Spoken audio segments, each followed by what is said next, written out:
Lucky को जैसे ही पता चला कि इन्हीं लोगों ने सेजार इंडिया में भिजवाया था, तो लकी ने शालिनी से साइकिल ली और उस गाड़ी का पीछा करने लगा। काफी देर तक पीछा करने के बाद में आखिरकार लकी को उन लोगों की गाड़ी मिल ही गई थी। वो लोग पक्की सड़क को छोड़कर एक कच्चे रास्ते पर पहुंच चुके थे और गाड़ी किसी बड़े से दरवाजे के अंदर डाल दी थी। लकी भी उनके पीछे उस दरवाजे के अंदर घुस गया और उसके और उन लोगों के बीच में लड़ाई शुरू हो गई। लकी ने अपनी ब्लेड्स के दम पर सभी लोगों को चित कर दिया और आखिर में पीटर को गन पॉइंट पर ले लिया। उधर जब अमेरिका में ये सब हो रहा था, तब इधर शिवराज परेशान से अपने घर में आ चुके थे। उन्होंने लकी को 3 दिन का वक्त देकर अपने लिए बहुत बड़ी चुनौती खड़ी कर ली थी। उन्हें लग रहा था कि इस सब की वजह से न सिर्फ उनके लकी से बल्कि सभी लोगों से संबंध खराब हो गए थे। अपने दिल की बात करने के लिए उनके पास उनका काशीनाथ भी नहीं था और ऐसे में वो बहुत अकेला महसूस कर रहे थे। अपना मन हल्का करने के लिए जब उन्हें कोई नहीं मिला, तो आखिर में वो आकर सीधा अपनी धर्म पत्नी सोहन की तस्वीर के सामने खड़े हो गए। कुछ देर तक तो वो उस तस्वीर को सिर्फ देखते रहे। उनकी शक्ल देखकर ऐसा लग रहा था जैसे वो बहुत कुछ कहना चाहते थे, लेकिन उन्हें समझ में नहीं आ रहा था कि वो शुरुआत कहां से करें। सोहन, कितना मुश्किल है एक परिवार को बांध कर रख पाना, उसे जला पाना।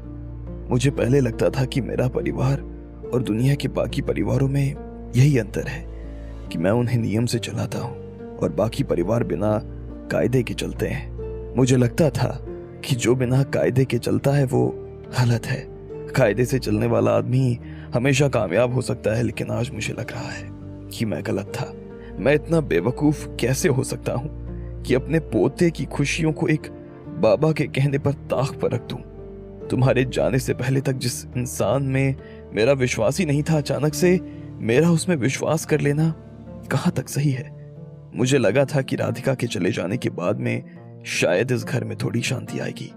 शायद मैं लकी को उस अंधे प्यार से बाहर निकाल पाऊंगा जिसकी वजह से उसे बाकी कुछ नहीं सूझ रहा।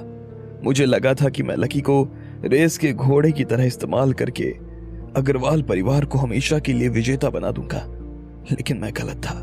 मैं सच में गलत था सोहन। उस बेचारे की उम्र ही क्या है, चाहे वो कैसी भी लड़की हो, लेकिन वो थी तो उसकी पत्नी ही ना।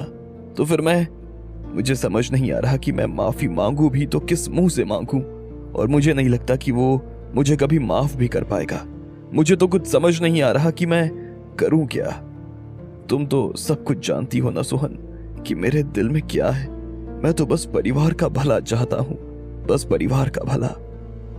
इससे पहले कि शिवराज अपनी बात खत्म कर पाते, उनका फोन बज उठा। किसी अनजान नंबर से फोन था। जैसे ही शिवराज ने फोन उठाया तो उधर से सामने वाले ने कुछ कहा, जिसके जवाब में शिवराज ने कहा, ठीक है, मैं पहुंच जाऊंगा। और इतना कहकर उन्होंने फोन काट दिया। फिर उन्होंने अपनी धर्म पत्नी की तस्वीर के आगे हाथ जोड़े और अपने बाल जमाकर वहां से बाहर निकल आए। कुछ देर के बाद में वो सीधा अपने हेलीकॉप्टर में बैठे और पटना जाने के लिए रवाना हो गए। यूं तो इस सफर में काशीनाथ हमेशा उनके साथ होता था, लेकिन आज काशीनाथ के बिना उन्हें यह सफर काफी अधूरा सा लग रहा था। कुछ देर के बाद ही वो पटना पहुंच गए थे और वहां से उनकी गाड़ी सीधे निर्मोही बाबा के आश्रम की तरफ बढ़ने लगी। शिवराज जैसे जैसे उस दिशा में बढ़ते जा रहे थे, वैसे वैसे उन्हें अजीब सा महसूस होता जा रहा था। उन्हें ऐसा लग रहा था कि एक बाबा के कहने की वजह से उन्होंने कोई बहुत बड़ा काम कर दिया था और आखिर में उनके हाथ कुछ नहीं आया। वहीं दूसरी तरफ वो इस सब के पीछे बाबा को दोषी भी नहीं ठहरा सकते थे, क्योंकि उन्होंने अपनी तरफ से किसी का नाम नहीं लिया था और शिवराज ने ही मन में उस पनौती का नाम राधिका के साथ जोड़ दिया। शिवराज बड़ा परेशान सा महसूस कर रहे थे और इसी परेशानी के बीच में उनकी गाड़ी निर्मोही बाबा के आश्रम में पहुंच चुकी थी। वो जैसे ही आश्रम के अंदर पहुंचे तो उन्होंने देखा कि निर्मोही बाबा आंखें खोलकर उसके सामने देख रहे थे। उनकी आंखें लाल हुई पड़ी थी और उनका चेहरा गुस्से से तमतमा रहा था। गलत किया शिवराज, ये तूने बहुत गलत किया। जैसे ही शिवराज अंदर दाखिल हुए तो निर्मोही बाबा ने कहा, शिवराज जो पहले ही इतने परेशान थे, जैसे ही उन्होंने बाबा के मुंह से यह सुना तो उनका मन किया कि वो जमीन के अंदर धंस जाएं। बाबा मुझसे गलती हुई है, लेकिन मैं क्या करूं, मुझे कुछ समझ ही नहीं आ रहा है। मुझे मालूम है तेरी मनोस्थिति मैं अच्छी तरीके से देख सकता हूं। मैं जानता हूं कि तेरे भीतर क्या कुछ चल रहा है, लेकिन तुझसे किसने कहा था कि तू उस पनौती के साथ उस बच्ची का नाम जोड़े? क्या मैंने यहां से तुझे कोई पर्ची बनाकर दी थी, या तेरी हथेली पर उस बेचारी का नाम लिखा था जो तूने उसे मन ही मन अपना दुश्मन मान लिया? अरे वो तो तेरे घर की लक्ष्मी थी, लक्ष्मी, तेरे घर की देवी थी वो। तेरे घर का सारा सुख, चैन, वैभव, यश सब उस बच्ची के हाथ में था। तू सोच भी नहीं सकता था कि वो लड़की तुझे और तेरे परिवार को कहां ले जा सकती थी। निर्मोही बाबा के मुंह से जैसे अंगारे बरस रहे थे। बाबा, मैं जानता हूं कि मुझसे गलती हुई है। मुझे पता है कि मुझे ऐसा नहीं करना चाहिए था, लेकिन परिवार के भले के मोह के चक्कर में मैं अंधा हो गया था। पर अब आप मुझे बताएं कि आगे क्या किया जाए। तुझे दोबारा वही करना पड़ेगा जो तूने पहले किया था। तेरे परिवार से संकट टला नहीं है, बल्कि और गहरा गया है। पनौती उस महिला के रूप में अभी भी खुलेआम तेरे घर में घूम रही है। वो चारों तरफ है और तू उससे सतर्क नहीं रहता। अगर तू सतर्क नहीं रहा तो तेरी हालत खराब हो जाएगी। वो तेरे जीते जी तेरा सब कुछ खा जाएगी। वो तेरे परिवार को बिखेर कर रख देगी। निर्मोही बाबा ने कहा। वो जो कुछ भी कह रहा था शिवराज उसे अपनी आंखों के सामने होता हुआ देख रहा था, इसलिए उसने कहा, बाबा, मैं इस बार कोई गलती नहीं करना चाहता हूं। मैं आपके दरबार से बिना उस औरत का नाम जाने नहीं जाने वाला हूं। मैं एक बार चोट खा चुका हूं, अब मैं दोबारा किसी तरह का चोट नहीं खाना चाहता हूं बाबा। निर्मोही बाबा ने एक सेकंड के लिए शिवराज की आंखों में देखा और फिर अपनी आंखें बंद कर ली। उनके चेहरे पर ढेर सारे भाव आ रहे थे। इधर शिवराज भी परेशान से उनकी तरफ देख रहे थे।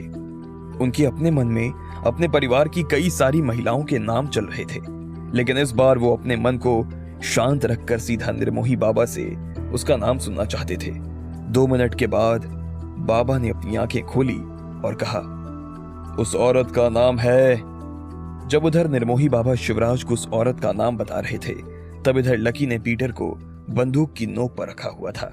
वो उससे नाम उगलवाने की पूरी कोशिश कर रहा था, लेकिन पीटर किसी का नाम ही नहीं ले रहा था। ऐसे में लकी ने उसका कॉलर पकड़ा और कहा, लगता है तू ऐसे नहीं बताएगा, तुझे इंडिया ले जाना ही पड़ेगा। और वो उसे घसीटते हुए नीचे ले जाने लगा। पीटर उससे छूटने की कोशिश कर रहा था और बीच बीच में जब भी लकी को धक्का देने या उससे हाथ छुड़वाने की कोशिश करता तो लकी बदले में उसके मुंह को सुझा देता। तुझे क्या लगता है इंडिया ले जाकर तू मेरा मुंह खुलवा लेगा? अरे तू मुझे दुनिया के किसी भी कोने में ले जा, मैं नहीं बोलूंगा, मैं कुछ नहीं बोलूंगा, पीटर ने कहा। लकी ने उसकी बात को सुनकर अनसुना कर दिया, लेकिन अंदर ही अंदर वो ये बात जानता था कि पीटर सही कह रहा था। अगर लकी उसे इंडिया ले भी गया और वहां भी उसने अपना मुंह खोला नहीं तो वो कर क्या लेता? वैसे भी उसे देखकर तो लकी को यही लग रहा था कि वो मर जाएगा, लेकिन मुंह नहीं खोलेगा।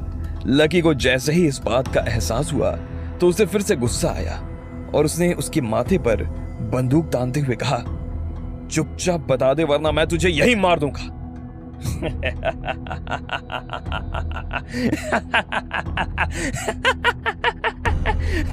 तू मुझे नहीं मार सकता लकी, नहीं मार सकता। मैं कोई छोटा बच्चा नहीं हूं लकी जो तुम्हारी इन धमकियों से डर जाऊंगा। तुम चाहे मुझे कितना भी डरा लो, लेकिन मुझे पता है कि तुम्हें इस वक्त जिंदा पीटर की सबसे ज्यादा जरूरत है, और जब तक पीटर जिंदा है वो अपना मुंह नहीं खोलने वाला। लकी, पीटर ने फिर से कहा। लकी ने उसे पकड़ा और उसी की जीप में उसे बैठा लिया। फिर उसने उसके सिर पर एक जोरदार वार किया, जिसकी वजह से पीटर बेहोश हो गया। भले ही उसे समझ में नहीं आ रहा था कि वो उसका क्या करने वाला था, लेकिन वो उसे इतनी आसानी से भी छोड़कर नहीं जाना चाहता था। ऐसे में उसने उसे गाड़ी में बैठाया, उसके हाथ पैर बांधे और उसे सीधा उस होटल पर ले जाने के लिए रवाना हो गया जहां पर वो और शालिनी रुके हुए थे। थोड़ी देर बाद में जैसे ही लकी की गाड़ी वहां पहुंची तो शालिनी भागते हुए बाहर आई। जब से लकी वहां से गया था तब से शालिनी होटल के रिसेप्शन पर ही बैठी हुई थी। उसकी आंखें बार बार शीशे के बाहर देखती और लकी को ढूंढती। आखिरकार उसे उसका लकी मिल ही गया था। लकी ने जैसे ही गाड़ी बाहर लगाई तो वो भागते हुए उसके पास आकर खड़ी हो गई। कहां चले गए थे तुम? तुम्हारे लिए कितना परेशान हो रही थी पता है ना? अभी थोड़ी देर और तुम नहीं आते ना तो मैं सीधा पुलिस को कंप्लेन करने वाली थी, शालिनी ने कहा।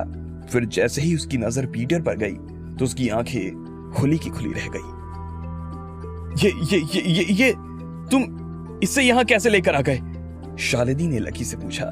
लकी ने एक पल के लिए पीटर को देखा और फिर शालिनी की तरफ देखते हुए पूछा, तुम इसे जानती हो? शालिनी ने शायद लकी का सवाल ही नहीं सुना था, वो बस घायल पीटर की तरफ ही देख रही थी।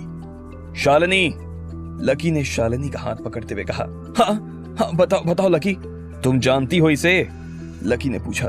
हाँ, मैं जानती हूँ इसे, ये मेरे साथ कॉलेज में पढ़ता था, ये मेरा सीनियर था और उस वक्त ड्रग्स और जहर का सबसे बड़ा काम भी यही करता था। लेकिन शालिनी ने कहा और लकी की तरफ देखने लगी। लेकिन क्या? लकी ने पूछा। पहले तुम मुझे बताओ कि इसने किया क्या है? शालिनी ने पूछा। इसने राधिका को मारने के लिए सेजर इंडिया भिजवाया था, इसने ये बात खुद अपने मुंह से कबूल की है। मैं इससे उस आदमी का नाम पूछ रहा हूं जिसने सेजार मंगवाया था, लेकिन ये उसका नाम ही नहीं बता रहा है, इसलिए मैं सोच रहा हूं कि इसे इंडिया लेकर चलता हूं और वहीं पर इसका मुंह खुलवाता हूं, लकी ने कहा। ये इतनी आसानी से मुंह नहीं खोलेगा लकी, बहुत मोटी चमड़ी का आदमी है, पूरे कॉलेज में इसकी कोई कमजोरी ही नहीं थी। इसे पुलिस वाले कैंपस से कितनी बार उठाकर ले जाया करते थे, रात भर इसे जेल में रखते थे, मारते थे, इसे पीटते थे, लेकिन ये कभी उस आदमी का नाम नहीं लेता था जो आदमी से पैसे देकर इससे माल खरीदता था। कॉलेज में इसे सब गेंडा कहकर बुलाते थे, लेकिन फिर एक दिन इसे मेरे ही बैच की एक लड़की से प्यार हो गया। ये उस लड़की को दिल से चाहने लगा लकी, और वो लड़की भी कहीं पसंद करती थी। आखिर में दोनों की शादी हो गई। ये सब मेरी आंखों के सामने हुआ था। तब से वो लड़की इसकी कमजोरी बन गई। मुझे नहीं पता कि वो अभी भी इसके साथ है या नहीं, लेकिन ये सिर्फ अपनी पत्नी के नाम पर ही अपना मुंह खोल सकता है लकी, शालिनी ने कहा। तुम्हें कुछ अंदाजा है कि ये कहाँ रहता है और इसकी पत्नी कहाँ रहती है? लकी ने पूछा। मैं अभी पता करती हूँ, शालिनी ने कहा और अपना फोन निकाल लिया। इसके बाद उसने अपने कुछ दोस्तों को फोन मिलाया और उनसे पीटर और उनकी पत्नी के बारे में बात करने लगी। वो किसी को भी ये नहीं बता रही थी कि वो ये सब लकी के लिए कर रही थी। आखिर में उसे पीटर और उसके परिवार का पता चल गया। लकी, ये रहा इन लोगों का एड्रेस, लेकिन तुम इसके परिवार के साथ करने क्या वाले हो? कुछ नहीं, बस मैं इन्हें छुट्टियां मनाने के लिए इंडिया ले जाना चाहता हूँ, लकी ने कहा और अपनी जेब से फोन निकालकर सीधा रुस्तम को फोन मिला दिया। हेलो रुस्तम जी, मैं आप लोगों को 2 अमेरिकन लोगों की डिटेल्स भेज रहा हूँ, आप इनका इंडिया आने का आज वीजा तैयार करवाओ। मिनिस्टर साहब से कहना कि बहुत बड़ा मुर्गा हाथ लगा है, लकी ने कहा और फोन काटकर शालिनी की तरफ देखकर मुस्कुराने लगा। अब आगे क्या होने वाला था? क्या लकी पीटर के मुंह से इंडिया में उस आदमी का नाम निकलवा पाएगा? और आखिर कौन थी ये महिला जो अग्रवाल परिवार की पनौती बनी हुई थी? आपको क्या लगता है, क्या होंगे इन सभी सवालों के जवाब? कमेंट बॉक्स में कमेंट करके हमें जरूर बताएं और सभी सवालों के जवाब